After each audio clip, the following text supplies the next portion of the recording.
Hollow Knight: Silksong, Team Cherry's long-awaited follow-up to its 2017 hit indie classic Hollow Knight, finally released on September 4th after over 7 years. It broke almost every online store at launch.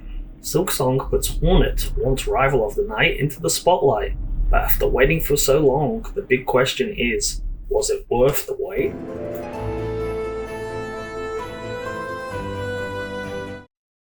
Silksong keeps the tight, responsive platforming and combat from the original and improves upon it. Hornet's moveset feels like a fresh experience. She's faster and more agile than the Knight, and has a new healing mechanic that pushes you to stay aggressive. New tools, traps, crafting systems add depth to the game, though the higher speed means the learning curve feels steeper than the original. Exploration still remains rewarding, with branching paths that constantly tempt you away from the main route. Healing has been replaced with a new system where you can now heal 3 health bars at once. The downside being you need a full bar of Silk, your primary resource for combat abilities, and the fact it also leaves you vulnerable while casting the heal. Silk is refilled a small amount each time you hit an enemy, pushing you to stay aggressive while also trying to find safe windows in which to heal. The charm system of the original game has been replaced with a new crest system, which it lets you set up and customize different loadouts by changing your current crest at a rest bench. Crests also change up Hornet's attack patterns and style, from the standard attacks with the 45-degree downward strikes, the faster but shorter range strikes, or the longer, heavier arcing attacks. With 7 different crests in the game, there are a variety of different playstyles in which to customize Hornet.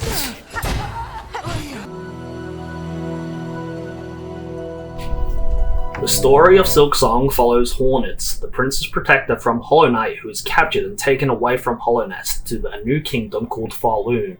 This land is plagued by silken threads that drive its inhabitants to madness. She escapes her captors and begins a long ascent through Farloon, aiming to reach the citadel at its peak. Along the way, she meets allies and rivals who repeatedly oppose her, and discovers more about her own Weaver heritage. The game offers cryptic storytelling in true Team Cherry fashion. NPCs are memorable and strange with their own unique charm. The fact that Hornet is able to interact with the various NPCs, unlike the Knight from the original, really helps with the larger world building, as even speaking nothing but bug language, Hornet has a certain charisma about her. While the main narrative is thin on the surface detail, the environmental storytelling is rich. Ruined cities, forgotten shrines, and broken machines hint at a deeper lore. Some players might crave more direct answers, but part of the magic lies in piecing the puzzle together.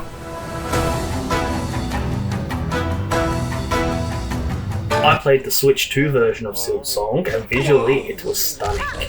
The hand-drawn art is sharper and more colourful than Hollow Knight, with vibrant biomes ranging from glowing gardens to eerie clockwork towns. Animations are buttery smooth, and Hornet's fluent movements make every encounter feel alive. I did, however, notice occasional frame drops while playing in handheld mode, but even they were rare.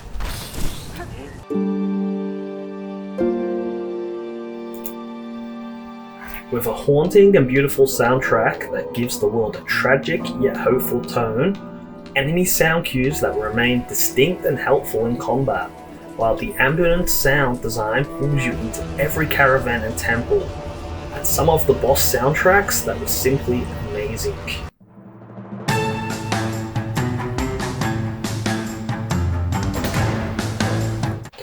The main story takes about 30 to 40 hours, but completionists will easily double that.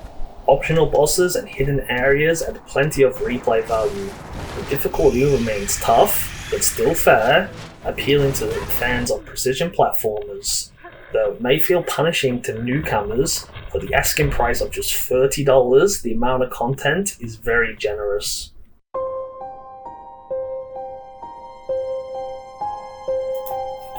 Tight, satisfying combat and platforming that improves upon the original, with new transversal mechanics that make exploring the world of Farloon feel amazing once it all clicks. The gorgeous, hand-drawn visuals that bring the world to life with bright, vibrant colours and smooth animations. the incredible soundtrack and atmosphere with a huge interconnected world to explore. The boss fights, which might be the strongest point of the game, with their difficulty more on par to some Souls games, forcing you to learn attack patterns, when to hit, when to safely heal. It creates almost this back and forth dance that feels truly amazing once you get into that flow state, and thoroughly satisfying when you defeat that boss you have been stuck on for hours. The only real negatives coming from the community seem to be around the game's difficulty. As a Souls fan, it wasn't too much of a negative for me, as I'm used to games punishing me for being bad at them, but I can definitely understand where people are coming from. The long boss runbacks through difficult platforming sections, to the random basic enemies doing 2 points of damage to you for just touching them. It can be brutal and frustrating. It almost felt like Team Cherry wanted to create a game that was between a classic Metroidvania and a Souls-like game, because as frustrating as these things are, there's not too much you can do about them. You just have to deal with it.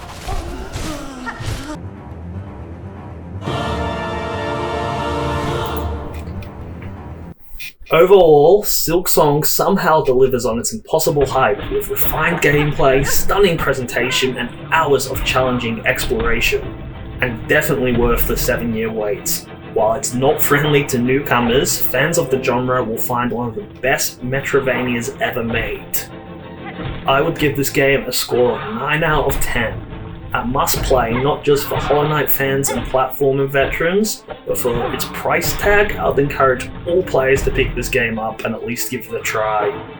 I think it will definitely be a Game of the Year contender in a year that's packed full of strong releases.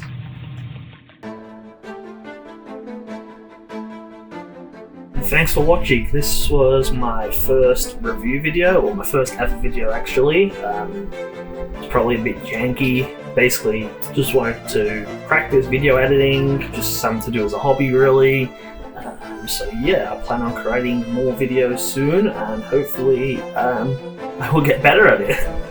Thanks again, bye.